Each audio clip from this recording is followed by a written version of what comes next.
Soalan 9C. Okey, jadi untuk kamu cari lebih mudah video-video sebelum ni, pergi playlist dan tengoklah set mana kamu mau jawab. Kertas 1, set 1, kertas 2, set 1, kertas 1, set 2 ataupun kertas 2, set 2. Okey, C. Seorang murid menjalankan 2 eksperimen untuk mengkaji faktor-faktor yang mempengaruhi kadar tindak balas. Jadual 9 menunjukkan bahan tindak balas yang terlibat dalam eksperimen tersebut. Okey, jadi kita nampak di sini ada eksperimen 1, eksperimen 2. Okey, masing-masing menggunakan serbuk Q.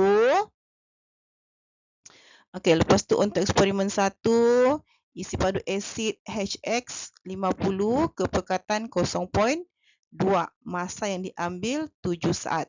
Untuk eksperimen 2, isi padu asid sama seperti eksperimen 1, jenis asid pun sama, XX, cuma bezanya kepekatan.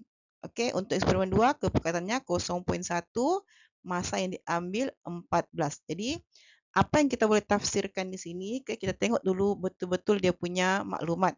Jadi untuk eksperimen 1, kepekatannya lebih tinggi berbanding eksperimen kedua.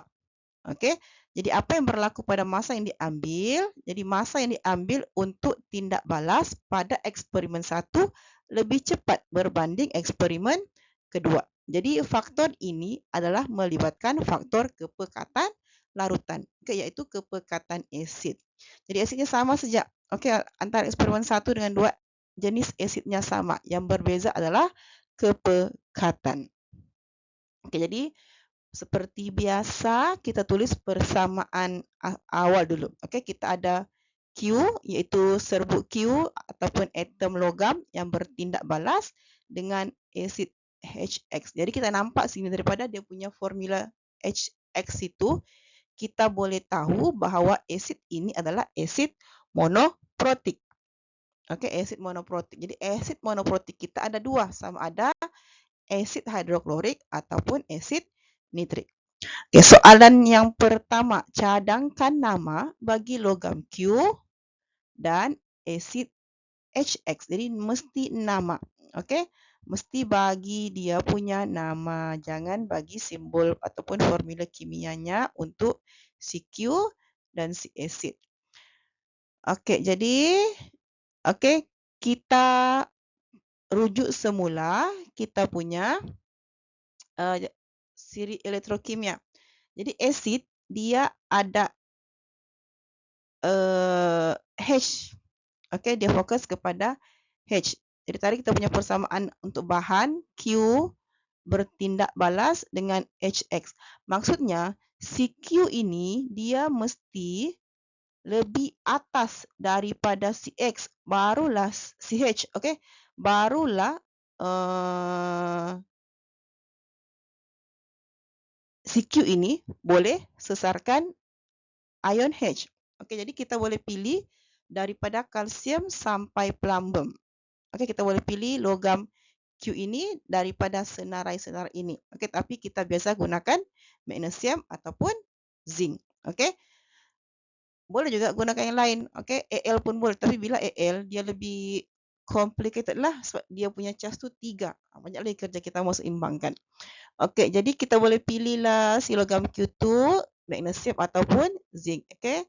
Jadi nama bagi kita punya logam, okey, cikgu pilih logam magnesium. Jadi boleh juga kau pilih logam kalsium, logam aluminium, logam zinc, logam ferrum, logam stannum, logam plumbum. Okey. Jadi seterusnya dia minta nama asid HX. Okey. Jadi kita akan tulislah asid hidroklorik. Okey, boleh juga kamu tulis asid nitrik. Bagi salah satu sajalah. Okey, di sini dapat soal kita 2, markah. Apa lagi dia mau? Menggunakan logam Q, tulis persamaan ion yang terlibat. Jadi, kita tulis dulu kita punya persamaan kimia tadi.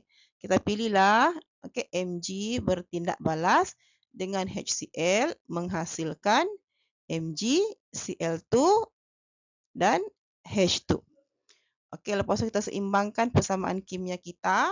Okey, kita tambah 2 di hadapan HCl. Sebab apa? Cl sini ada 2, H pun ada 2. Letaklah 2 barulah seimbang.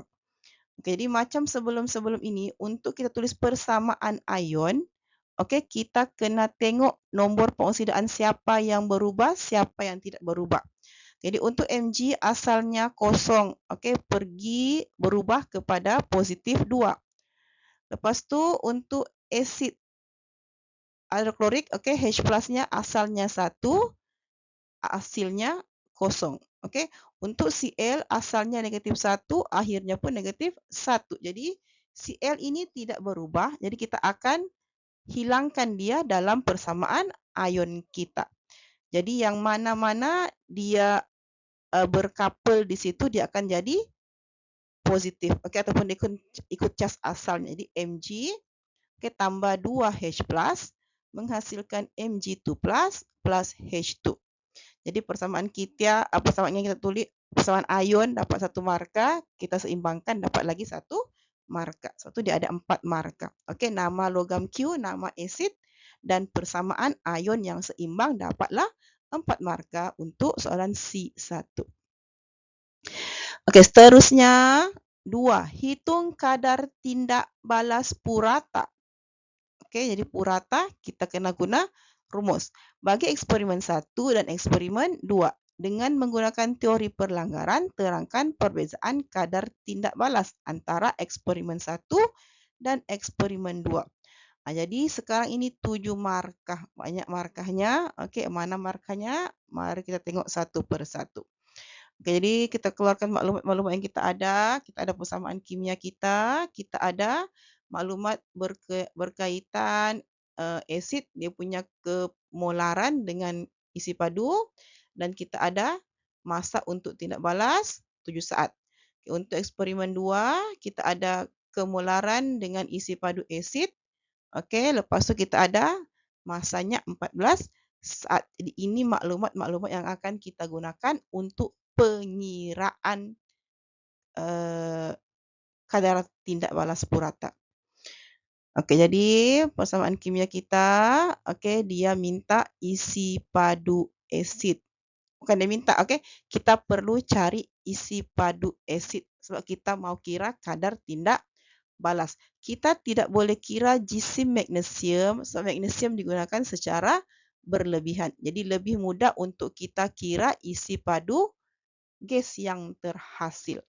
Jadi kita ada maklumat tentang HCl. Kita mau cari isi padu gas. Jadi kita kena gunakan EMRA, iaitu equation yang seimbang, mol yang ada info, ratio yang ada info, nisbahkan dengan yang kena cari, dan jawapan yang ada unit.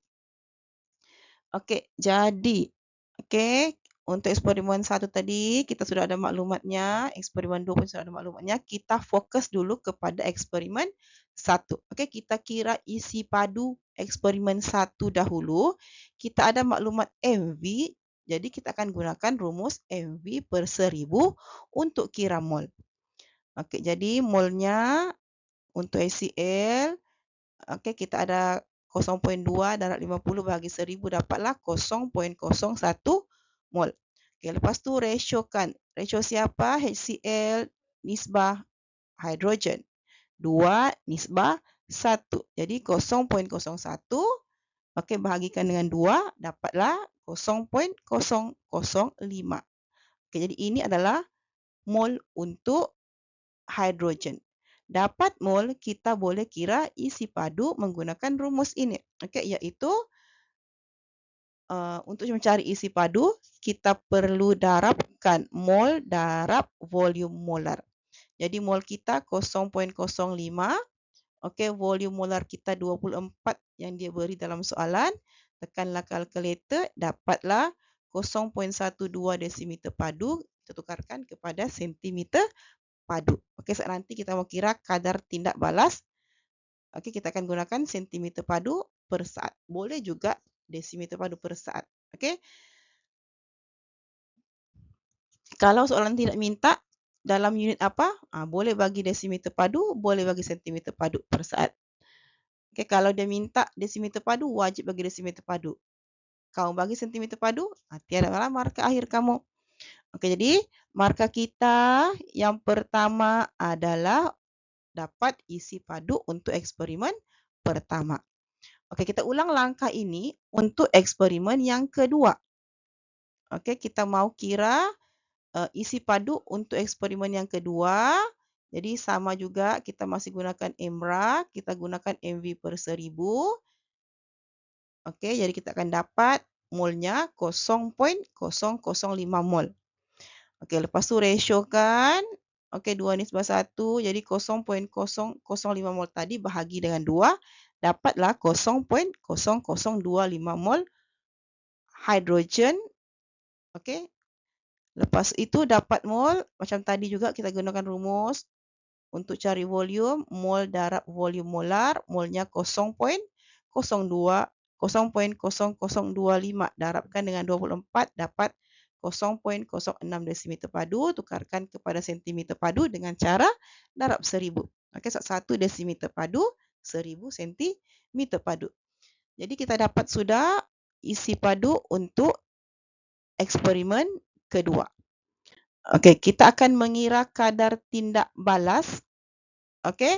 Jadi kadar tindak balas yang pertama, kita tahu sudah dia punya volumenya, kita tahu dia punya massa, tinggal kita bahagikan. Okey, dapatlah jawapannya 17.14 cm padu per saat. Pastikan ada unit. Kalau kamu gunakan desimeter tadi, tulislah sini desimeter padu per saat. Jadi dapatlah satu lagi markah. Okay, untuk eksperimen 2, maklumat yang kita ada tadi isi padunya dengan masanya. Okey, jadi kita tulis, tekanlah kalkulator, isi padu bahagi massa, dapatlah 4.29 cm padu per saat. Okey, dapatlah markah yang keempat tadi. Okey, dua markah tadi mengira isi padu. Jadi markah seterusnya adalah mengira kadar tindak balas. Okey, dan soalan tambahan lagi dia bilang menggunakan teori perlanggaran. Okey, terangkan perbezaan kadar tindak balas antara eksperimen 1 dengan eksperimen 2. Jadi eksperimen 1 tadi maklumat yang kita tahu adalah berkenaan perbezaan kepekatan. Okey, jadi kadar tindak balas eksperimen 1 lebih tinggi daripada eksperimen kedua. Jadi kita akan bincangkan penerangan ini di next video.